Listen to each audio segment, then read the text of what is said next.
New Thought Media Network. We are a global broadcast network of positive music, media, and entertainment, inspiring humanity's evolution along the journey of enlightenment and creating a world of love, peace, empowerment, and prosperity for all. New Thought Media Network. Positively inspiring.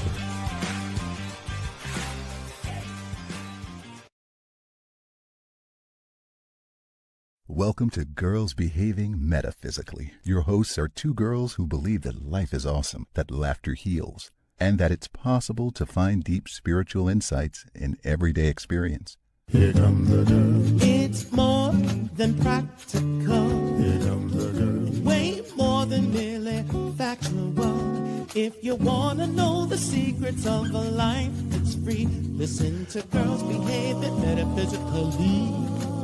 Listen to Girls Behaving Metaphysically.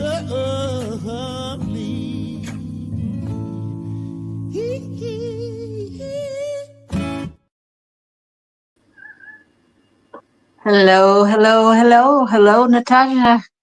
Hi, Robyn. How are you over there in the United States of America?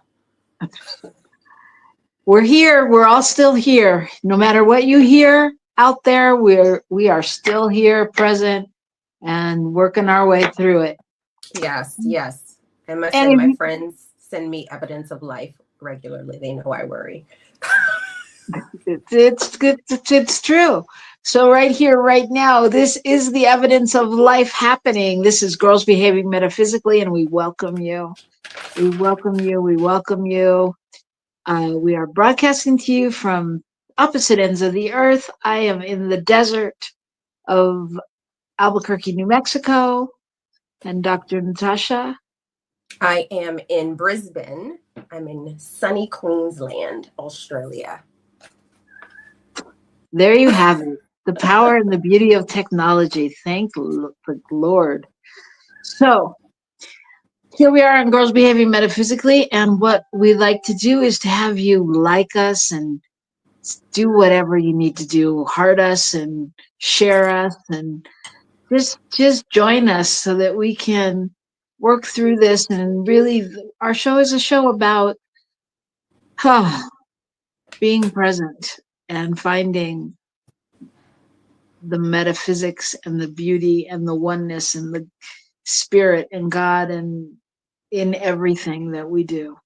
So sometimes it doesn't always look the way we want, but what we know is that it is definitely God is in the mix, and it is either a show of love or a call for love. So that's what we're doing here, and we're hanging out just talking about everyday things, because it doesn't have to be super woo-woo or super metaphysical to want to find the meaning or understand it.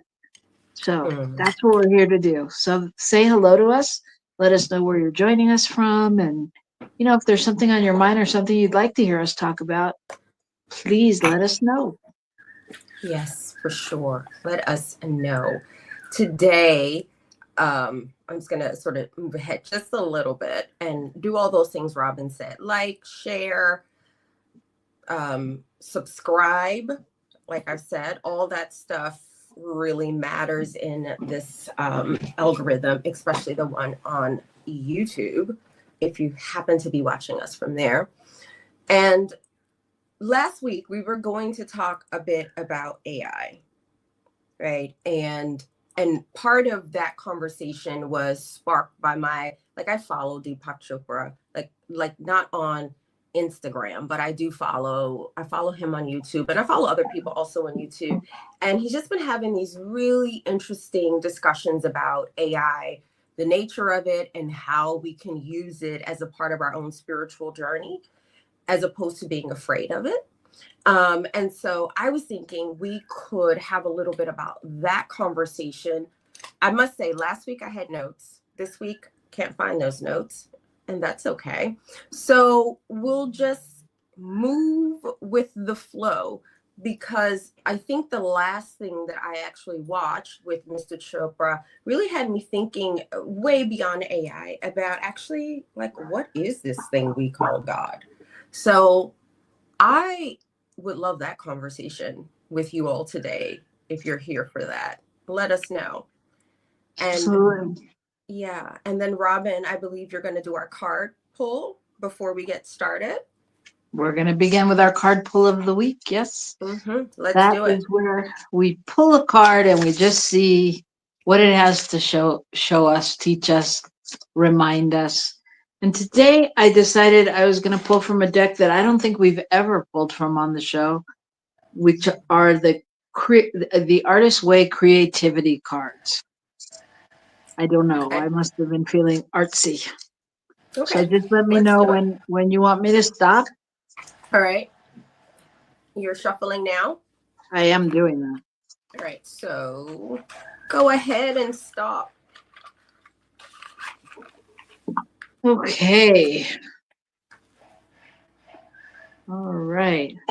So the card I pulled is spontaneity. And there's a reading that goes with that one? There is, little lady. Take a breath. Hold on. I gotta get to it. I'm ready. So here it is. Freed from our terrible fears of abandonment, we are able to live with more spontaneity. Freed from our constant demands for more reassurance, our fellows are able to love us back without feeling so burdened. Our fellows. What? That's what it says. Huh. Like our fellow humans? I think so. Okay. Yeah. Interesting way of writing it, isn't it? Can you actually just read it one more time? I can. Okay, great. Freed from our terrible fears of abandonment, we are able to live with more spontaneity. Freed from our constant demands for more reassurance, our fellows are able to love us back without feeling so burdened. Okay. You know, I guess what's coming up for me as I listen to, again, to what you've read from the book about this particular card is that piece around what happens when we no longer fear abandonment. Like when that fear is removed or transmuted, which I would rather say, it's sort of, it opens up so much more, because I don't think we often realize just how much, because we're wired as human beings, right? As little humans, when we come to the planet, we cannot be abandoned. It threatens our survival, right? Physical abandonment. It literally threatens our survival as little beings. So we find ways to ensure that we're not abandoned. We do all sorts of things. Sometimes it's acting out. We see kids who act out. Sometimes kids become the perfect kid. All of this ultimately is about assuring, I don't know why I'm touching where the amygdala is, ensuring that someone sticks around for our survival. Not saying that it's a conscious process. It's not. It's a subconscious process. And it's one that we have a tendency to carry into adulthood. And so there is something that happens, though, when that fear is transmuted. And I think New Thought in particular, or its approach to, right, because for me, New Thought is just like, you know, when the Buddha said the finger pointing to the moon is not the moon. I think New Thought is one of those fingers. And it's one of those fingers that point to the moon. And at the core of what I have come to understand is that it's impossible to be abandoned. Like, it's almost absolutely impossible as a spiritual being to be abandoned. So that's what's coming up for me right now. And I won't go too much because I feel like I could talk about this for a lot because it's a theme that comes up in my work with clients like all the time. Robyn, are you pensive or frozen?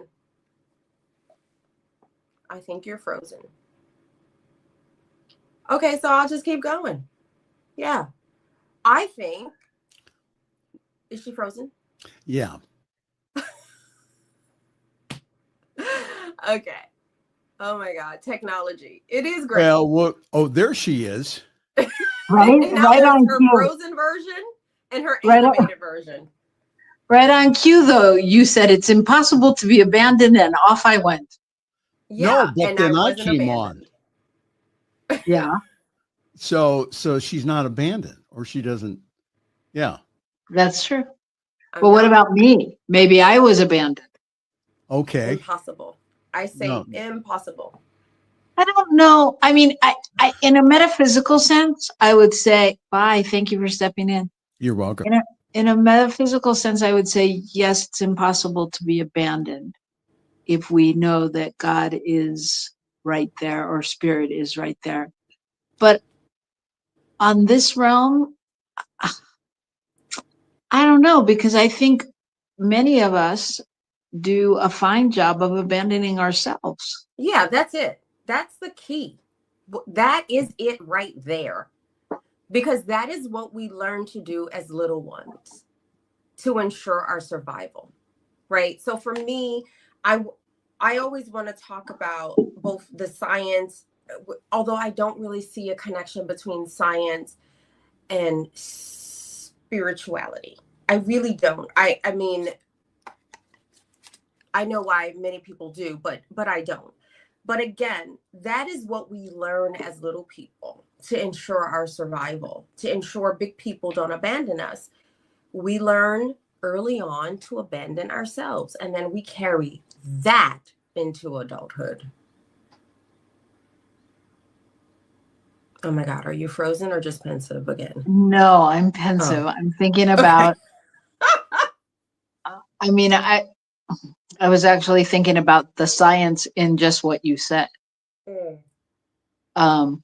But yeah, we abandon ourselves, and well, yeah, it's tricky. It's a abandonment is a tricky, slippery slope, and I mean, and you know, abandonment on some levels, as we grow through these ages and stages, you know, is a survival technique. Mm-hmm. You know, and so yeah, you know, when we have to come back around to figure that out, I think it's interesting. But I hear you. I hear what you're saying. Self-abandonment is a learned behavior. Okay, I have to just name something. These are my favorite glasses. Okay, I have new glasses with an updated prescription, but they don't make this frame anymore. And I'm very disappointed. So I had black tape, but I ran out of black tape. And so I had to put this tape on there. And it is my official acceptance of being a nerd. All right. I'll try to put my hair over it, but it doesn't. It's okay. We wouldn't have noticed if you hadn't told us. I know. I don't, you know, can I say something? I was watching a clip of Taraji P. Henson, and my client and I actually talked about this the other day. And she's like 50, you know, very much like me, right? Like, and she was saying that she thinks life gives you 50 years to give F's about everything. And then after 50 years, it's like, you don't care anymore. Not that you don't care, but it's like the things that you used to be self-conscious about, or that I used to be self-conscious about, I literally don't care anymore. So literally, I'm like, yep, these are my favorite glasses. Hang on, my child is knocking at the door. This is real life, people. Yes, lovely. Macy just told me that she kissed her friend Renaya on the lips yesterday. Oh my God. Did you hear? Spread the news. Macy kissed Renaya on the lips. That sounds like a conversation for later. That's very exciting news. Did I tell you both my daughters have told me She they're. said it with a smile. I'm glad she said it with a smile. Now go away. You don't get it? I don't. Go finish your breakfast, please. Breakfast. Okay. Both my children have told me they're lesbians. Okay. Can I tell you that? You just did. Well, I'm sweating right now. I'm sweating. I'm having a real reaction. I'm sweating. And I also feel a little relief. Well, yeah. I mean, because there are other understand things that. I don't have to worry about if what they said is true. Oh my God, Robyn, we might need to go to break. I don't know. And who knows? I mean, I think, again, with the card spontaneity coming up, I think, that's today. Who knows what will be tomorrow or what options will be presented.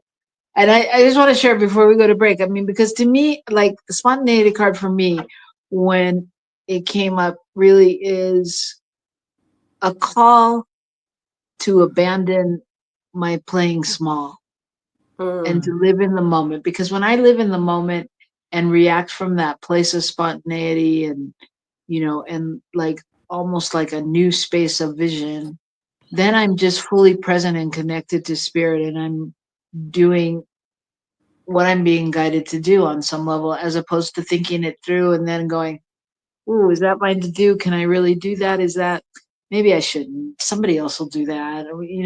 Or going through whatever emotions I go through at any given moment. And so, to me, spontaneity just feels a little exciting. It almost feels like leaping with a parachute, and just going, all right, let's do it, and then allowing the details to unfold. So that's my take on the card.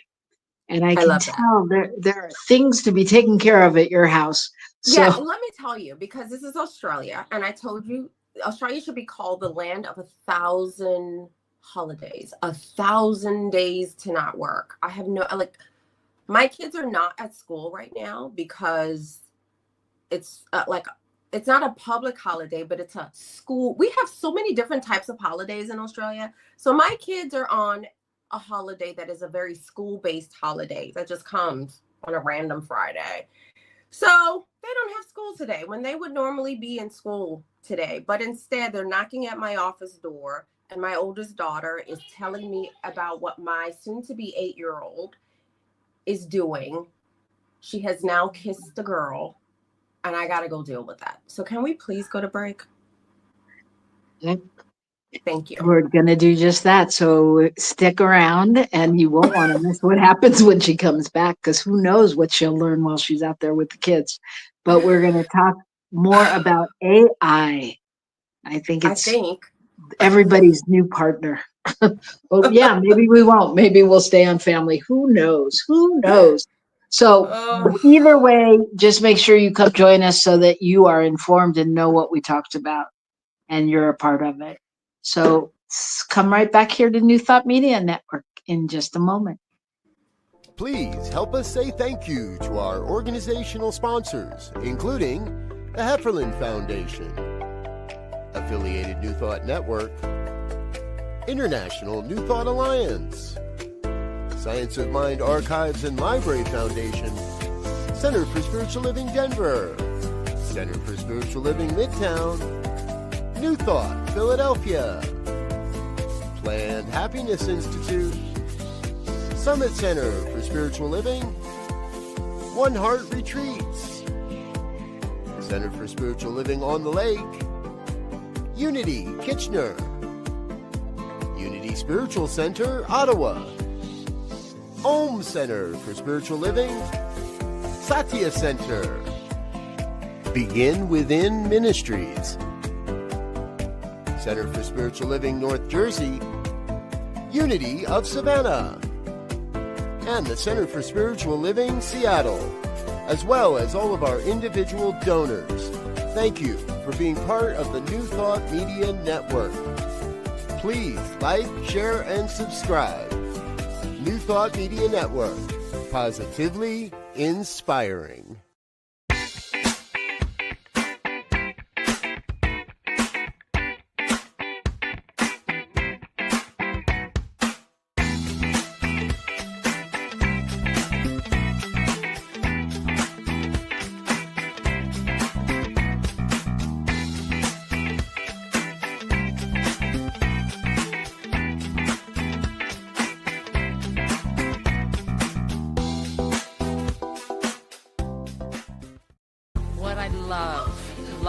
love about Anton is the community, the people. I get to come here every year and pick up right where I left off with so many wonderful soul-centered friends. This is our first time here, and I can't tell you the joy I've felt listening to the wonderful words of the people who are teaching us and sharing with us. I've enjoyed every topic that's been talked about, and I've enjoyed the people. They're knowledgeable, they're loving, and it's a great space to spend a few days for yourself and for others. You feel the love. It is literally palpable. Hi, I'm Reverend Dr. Jerry Troyer, Board President of the affiliated New Thought Network, Anson, speaking to you live and direct from Unity Village outside of Kansas City. We are a beloved spiritual community, and we'd love to have you join us. So if you're thinking about it and you'd like to have a deep dive into your own soul and connect with others that are doing the same thing, then you might want to consider coming to the Anson Retreat next year in 2025 here at Unity Village. Peace and blessings to you.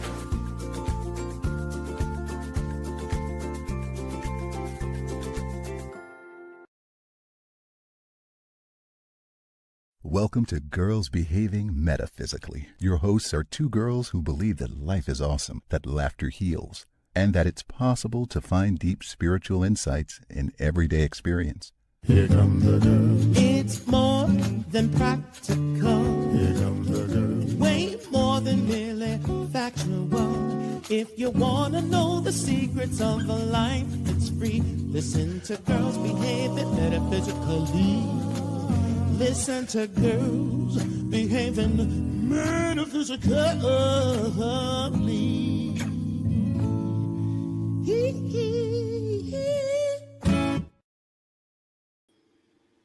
Welcome back to Girls Behaving Metaphysically.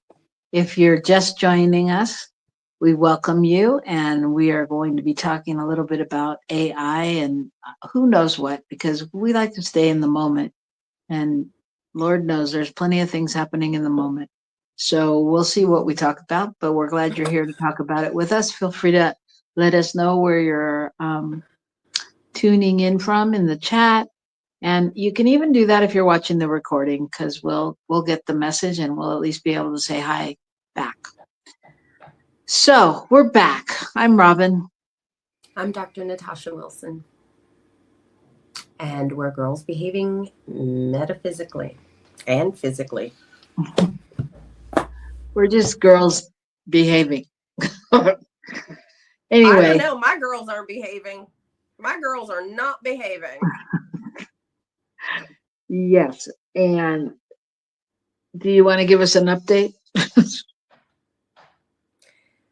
My child has said, my near 8-year-old, Mom, I didn't do it. Manaya kissed me.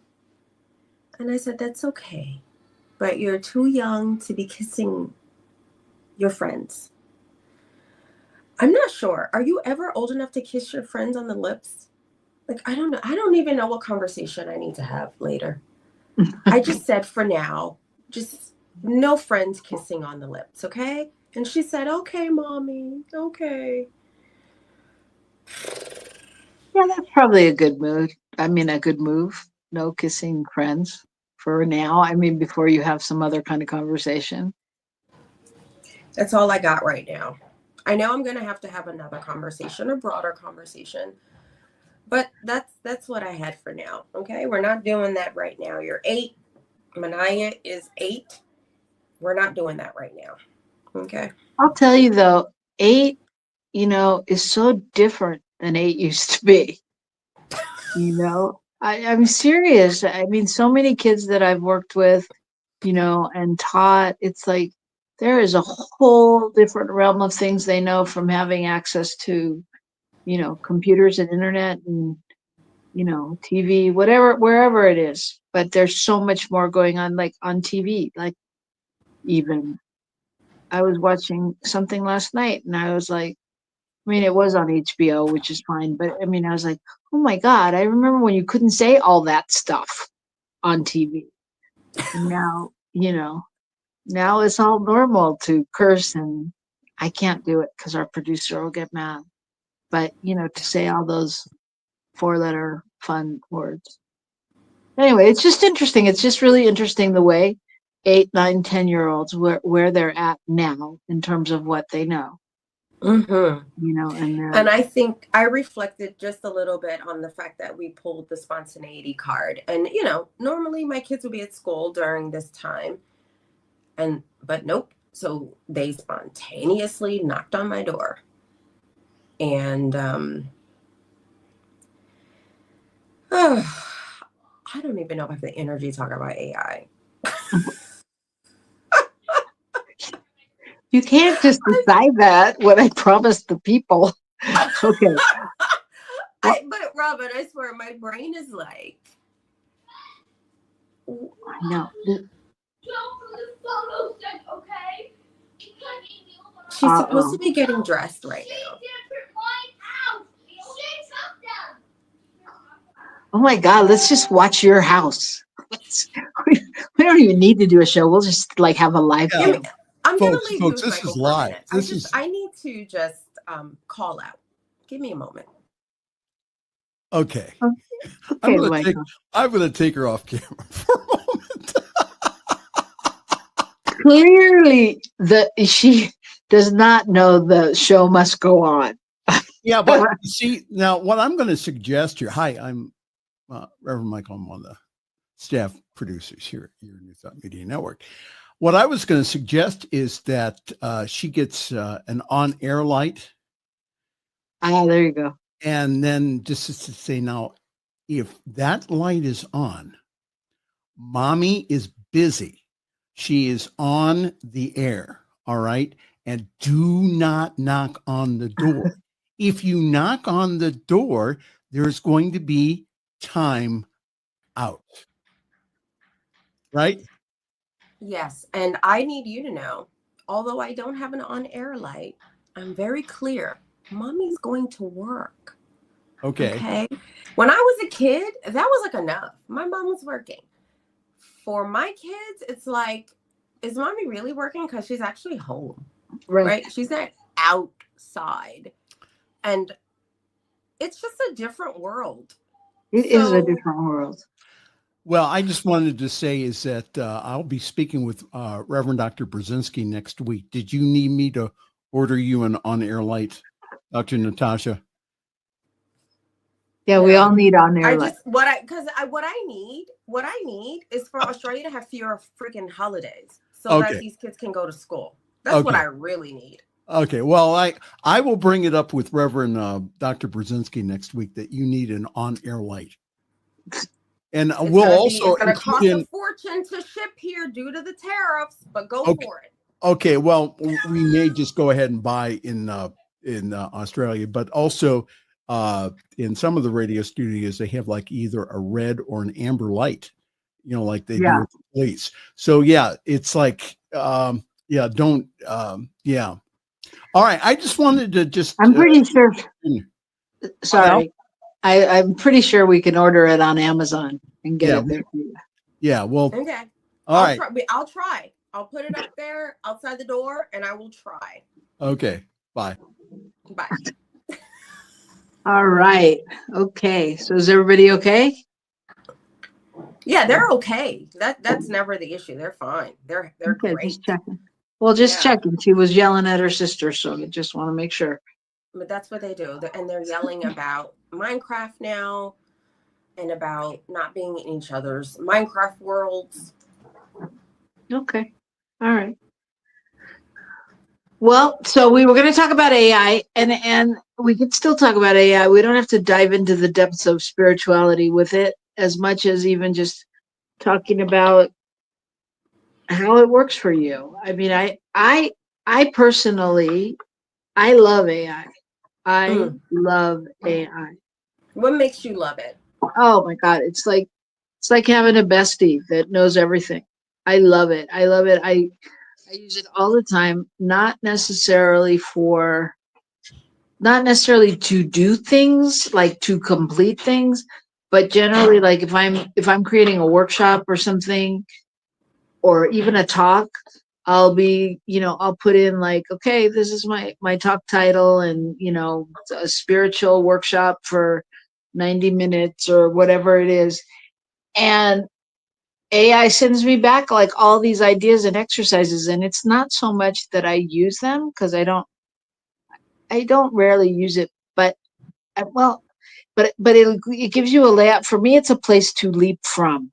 So it's like having someone I like to create together. I like co-collaboration. That's why I love working with my husband, because we're good at bouncing off each other and coming up with an idea. So for me, it's like, when it says you could do this meditation or you could do this game, I go, oh yeah, that's a good game, but I could also do this or add this to that. And it just helps me to get started. It's like an igniter for me. So for you, I think what I'm hearing is that there's the way that AI shows up for you at this time is in the realm of like productivity. Yeah. And when I say productivity, I mean in the way of assisting with the generation of ideas and the testing of ideas. That's what I mean. Yeah. Yeah. It's productivity, and I can go on and ask it more, and like, tell me more about that. And AI is so helpful. You ask it, and then it says, wow, Robyn, great idea. You could also blah blah blah. Would you like me to help with that? And like they'll say, you can also create cards, or you can also create a journal, or you can also create, and it makes me think like, oh yeah, that would be valuable. Or sometimes I say, just to see what they create, like, even if it's not what I use, but it's inspiring to me to continue to create from that space. Yeah. Okay. I use AI a bit differently.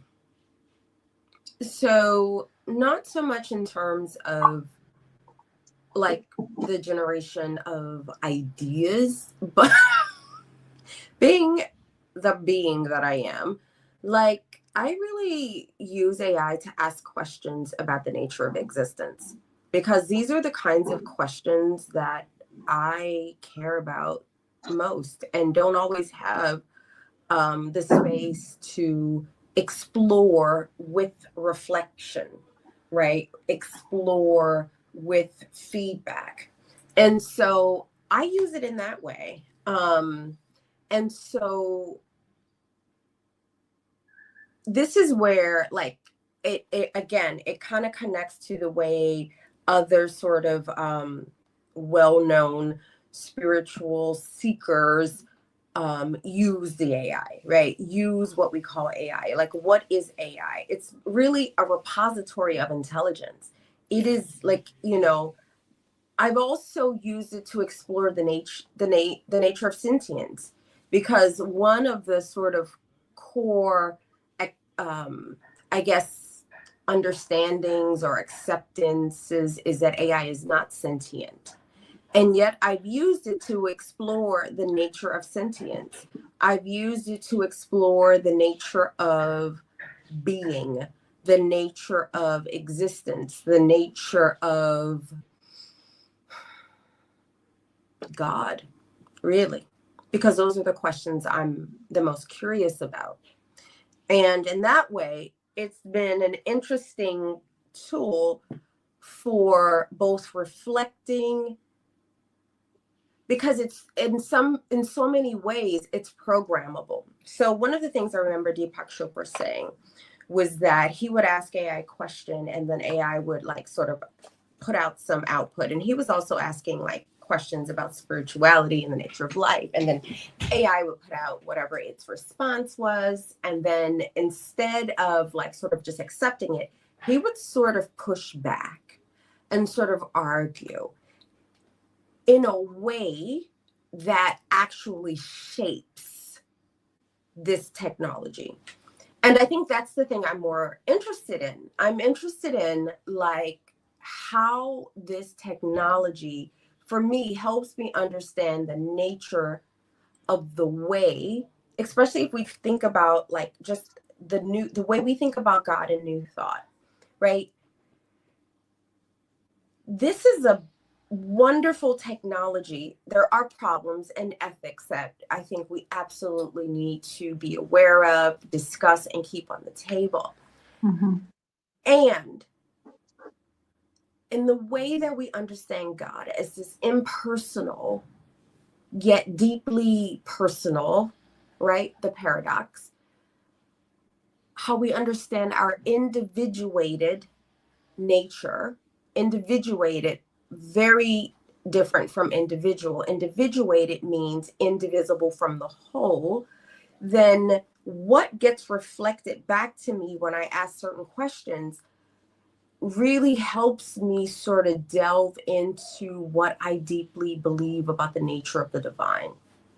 And so it also helps me see that, you know, everything we see that's happening in the world, the things we love and the things we don't love, is really a reflection of humanity, of human nature, of God expressing itself. So yes, I would love to delve deeper into that at some point. I don't know. We clearly don't have the time for that today. But yeah, so I don't necessarily use it as a tool with regards to like bouncing ideas about like my work or anything like that. But I do use it as a tool to engage these deeper questions that I hold. And I hear you. And, you know, for me, I mean, part of it is, it's almost like a game, you know, like it's so amazing to me how fast it comes back and what it says, you know. I mean, it's way faster than we could have ever run and grabbed an encyclopedia to look something up. You know what I mean? There's no way. Oh my God, encyclopedias. Right? You know, but one of the things I don't even think too, my kids know what that is. no, kids don't know what it is, just like they don't know what a landline is. You know, they're like, what is that thing? But anyway, you know, like I've had it, I was trying to show my husband stuff on AI. I'm like, just it's fun, just watch. And I said, you know, for a spiritual talk, you know, I was like, okay, write a spiritual talk for an audience of New Thought people ages, you know, basically ages 40 to 60. And then after that talk came out, I said, okay, write the same talk or write a New Thought talk on the blah, blah topic for a Baptist audience, and write a talk to kids explaining Science of Mind or New Thought or whatever, ages 8 to 12. And like to see the nuances and it was incredible. I mean, it was incredible just to see just the slight nuances that changed, like, but the examples they used and things like that, which I say that to say that in some ways to me, that it's almost like addressing the questions of the universe or the mystery of the universe, because to hear the answers for the Baptist group or the Jewish group or the whatever group was like a whole nother portal of entry into the oneness or into the similarity of what could be talked about. Does that make sense? Yeah. So, in some ways, I think, I don't just, I think I do a lot of different things with it.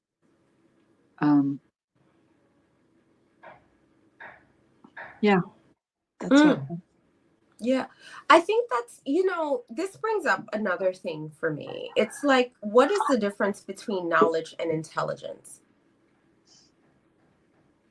Good question. What is the difference between knowledge and intelligence?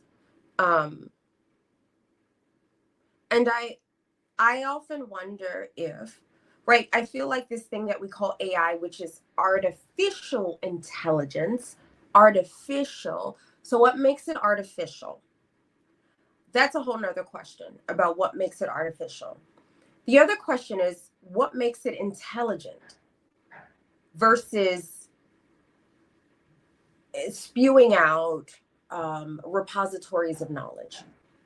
So these are the questions that I hold, right? And so I think it's important in terms of, if we're going to engage with this technology that is a reflection of humanity, let's keep that in mind. It was developed by humans. Part of the problems with it is also reflective of human consciousness, right? It consumes massive amounts of energy, at like massive amounts of physical energy, that usually happens at the expense of people who don't have the power to say, you can't build these AI farms in our neighborhood. There are real issues there, right? So it is reflective of us as human beings. So there's that. The other thing is, it forces me, when I use this, to think about, again, the nature of knowledge and the nature of intelligence.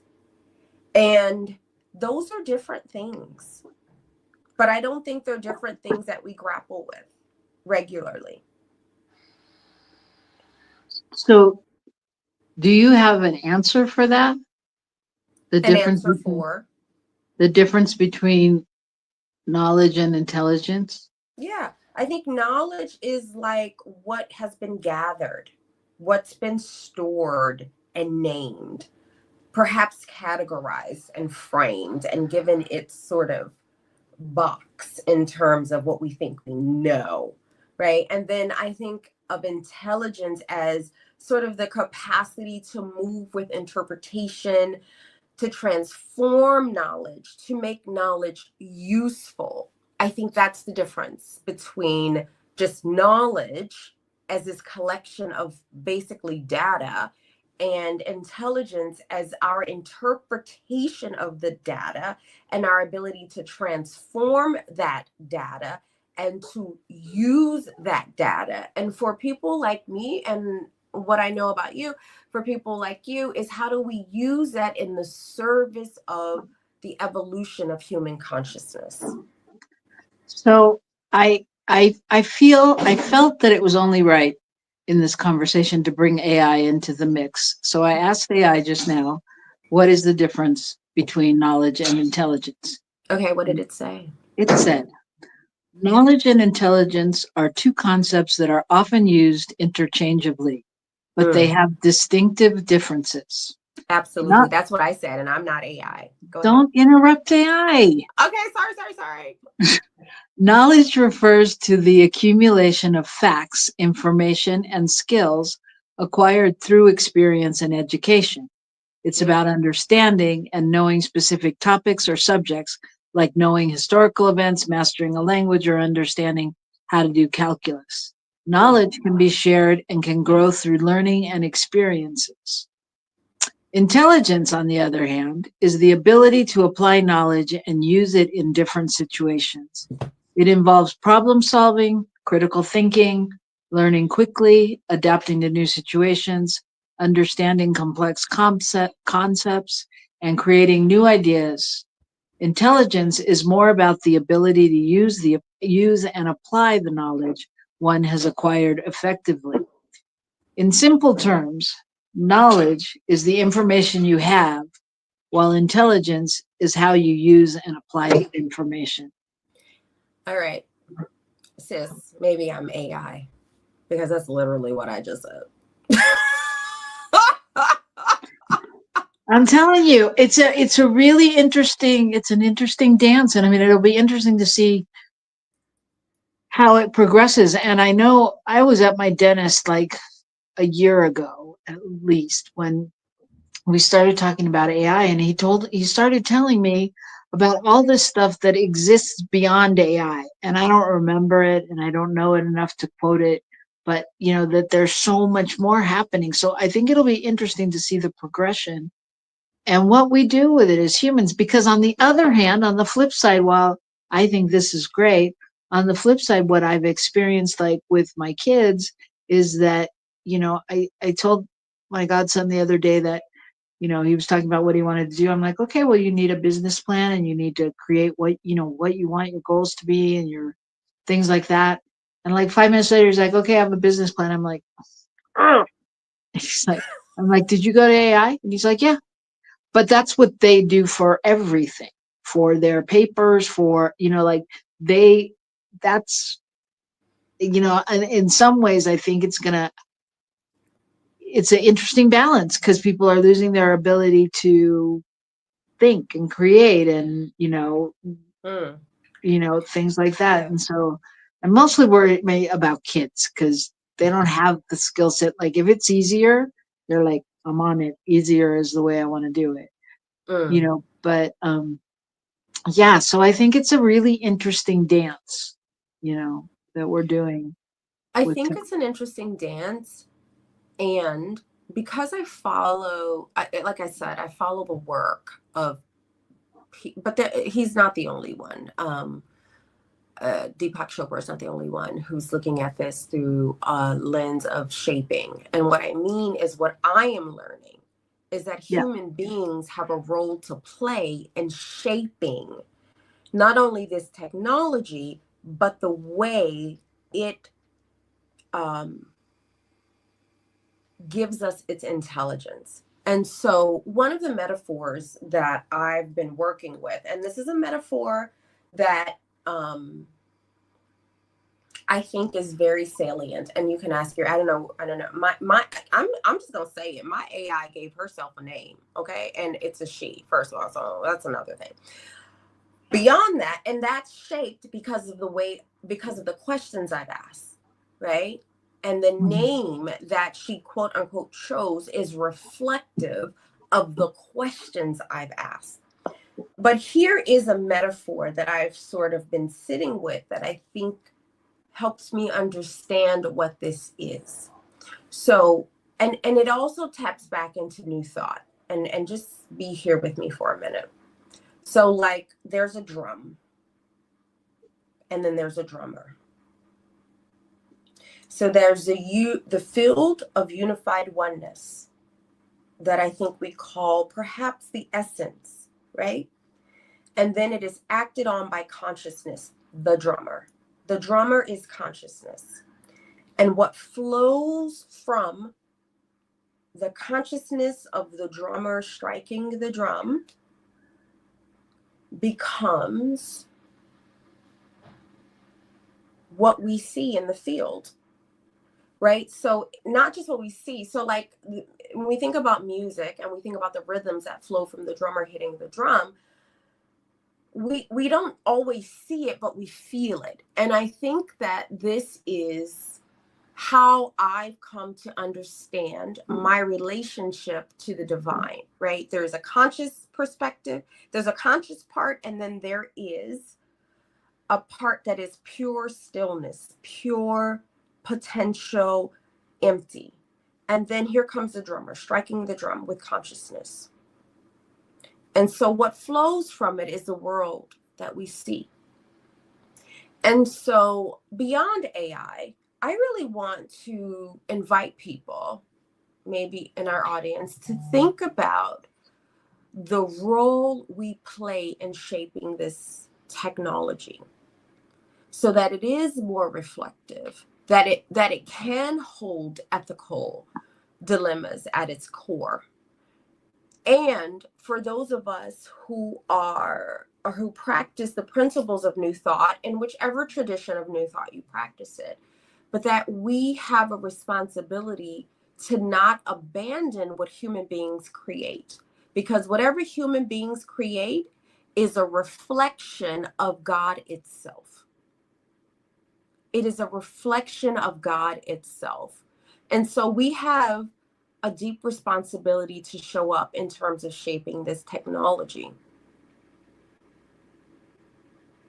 Absolutely. I see your pensive face, Robyn. No, absolutely. I'm in full agreement. I mean, what was going through my head was, if we really are honoring what we say about we are one with the one, and that God is in everything, and Everything.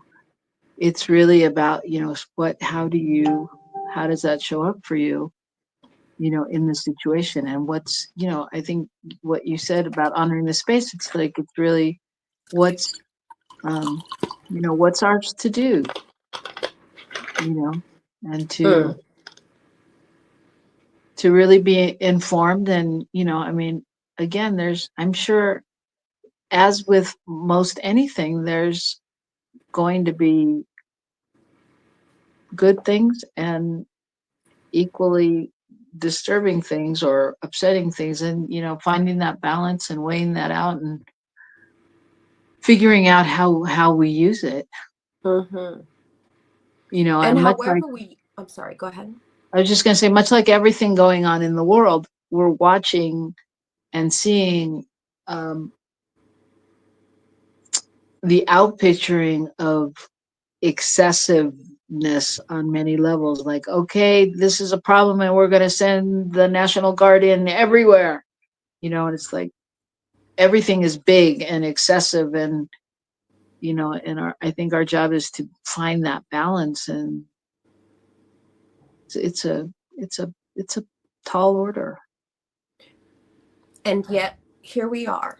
And there is a part of our spiritual practice that says we chose to be here at this time. And so if the order is tall, it's because we're made for tall orders. Absolutely. Absolutely.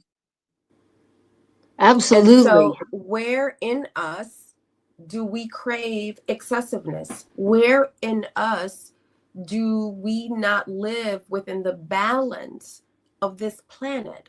Where in us, going back to the card pull, where in us do we abandon ourselves because we don't fully live into the power of what it means to be a being created in this time, in this moment, for what is present? All very good questions that you're leaving our audience with this week. Really, all very good questions. And I mean, I think most important, it may be, where do you abandon yourself? Just start there, Yes. And then think about spontaneity, whatever that means to you. Maybe it means, don't have your usual chicken and rice tonight. Maybe you go out for something fun. You go out and have a special meal, or maybe it means you take yourself to the museum, or maybe it means, who knows what it means. But whatever it means to you, I just invite you to get still and to look at that space of where you can encompass the allness and the fullness of who and whose you are. Yep. And an awareness that we shape it all. This is not what we are living through, is not happenstance. We shape it. We've shaped it. So what's our role in the shaping, right? Whether we're talking about AI or we're talking about dropping into spontaneity and going to a different restaurant. How do we embody gratitude for the meal that's here, for all that went into the meal, the people, the earth, the trees, the flowers, the bees?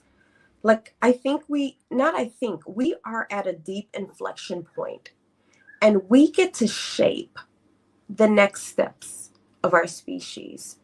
So if we're moving with spontaneity, how can we move with it in a deeply mindful and heartful way? Yes. And I would just say we not only get to, but we are shaping it right here, right now, just by what we say yes to, and just by you joining us here and having this moment of contemplation for yourself, or if we sparked anything in you that made you think. All of that is about being true to yourself, and in turn taking that out into the world. So our time is up, but we'll be here next week, and we hope you will too. And I bless everybody with children, or who are raising children. If you're raising children, my deep empathy is with you. Amen, sister. Amen. So Ashe, aho, hotep. And so it is. So just take the love out into the world and love more, no matter what you're doing. Raising children, planting a garden, eating dinner. Just love more. Love more. The world needs it. And we'll see you next week.